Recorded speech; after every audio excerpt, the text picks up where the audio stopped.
In the middle of a Siberian winter, something terrifying happened. On the night of February 1st, 1959, 9 experienced hikers set up their tent on the snowy slope of Kholat Syakhl, a mountain whose Mansi name means dead mountain. But just after midnight, something inside the tent scared them so much that they slashed their way out and ran into the freezing night, some with only socks or even barefoot. When rescuers arrived weeks later, they found the tent abandoned, half buried in snow, with the flaps cut from the inside. Footprints led away toward a dark forest. This chilling photo of the tent, still buried and torn, shows the eerie scene as it was discovered. The first 2 bodies were found near a small fire under a cedar tree, trying to warm themselves. Eventually, all 9 bodies were recovered, scattered across the mountain. Some were almost naked, despite the freezing cold. Autopsies showed that 6 hikers died from hypothermia, but 3 had severe injuries, crushed skulls and broken ribs, as if hit by something extremely powerful. 2 were missing their eyes, and 1 had lost his tongue. Even stranger radioactive traces were found on some clothing, and locals reported glowing orange spheres in the sky that night. The official Soviet investigation called it a compelling natural force, but the truth remains a mystery. Over the years, Dyatlov Pass has become a puzzle, inspiring theories ranging from avalanches and strange winds to secret rockets, hostile natives, and even yetis. The group was led by Igor Dyatlov, a 23-year-old engineering student. There were 9 hikers in total, 7 men and 2 women. Their plan was a 200-mile trek in the remote Ural Mountains. They started on January 23, 1959, aiming to ski a mountain and return by February 12th. 1 hiker turned back due to injury, but the remaining 8 reached a gentle slope of Kholat Syakhl on February 1st. They dug a platform in the snow and pitched their tent, trying to shelter from the fierce winds. After midnight, something unknown happened. They cut open the tent from inside and ran into the blizzard, underdressed. When rescuers arrived on February 26th, only the torn tent remained.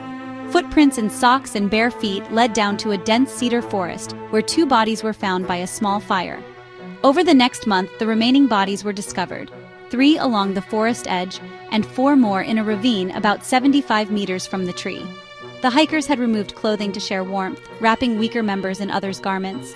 But the horror of their injuries, some crushed, some missing eyes or a tongue, offered no clear explanation.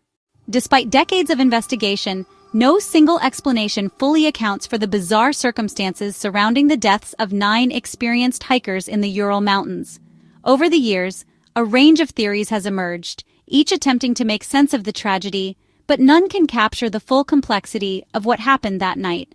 The most widely accepted theory involves an avalanche, specifically a slab avalanche, which occurs when a block of snow breaks loose and slides down a slope. Modern studies of the area indicate that the hiker's tent was positioned below a steep incline, making it vulnerable to such a snowslide.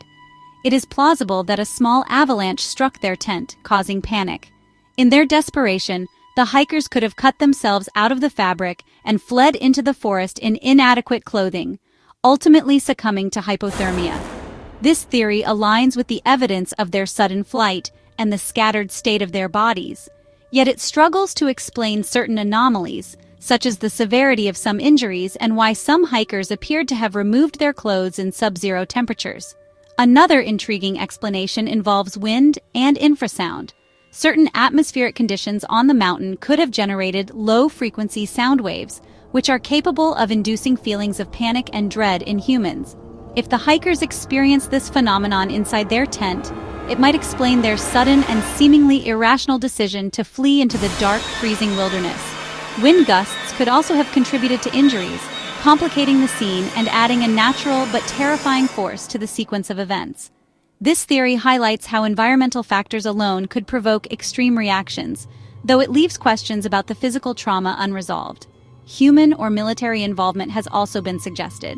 Given the Cold War context, some speculate that the hikers may have stumbled upon secret Soviet military tests, especially since traces of radiation were found on some clothing. Conspiracy theories extend to missile tests or attacks by spies, and occasionally, local tribesmen are suggested as potential aggressors. However, no additional footprints or concrete evidence support these ideas, leaving them in the realm of speculation. While such explanations tap into the fear and secrecy of the era, they remain largely unproven and speculative, though they persist in popular imagination. Finally, more exotic and paranormal theories continue to captivate the public. Some suggest the involvement of a Yeti or other unknown creatures, while others speculate about UFOs or supernatural forces. Witness accounts of glowing orange spheres in the sky add fuel to these imaginative interpretations. While these theories are intriguing and often sensational, there is no tangible evidence to substantiate them, making them more a reflection of human fascination with the unexplainable than a serious solution to the mystery. So what really happened on Dyatlov Pass? Some answers are obvious, some are hidden. But one thing is for sure, the mountains remember, and they don't forget. Comment your theory below.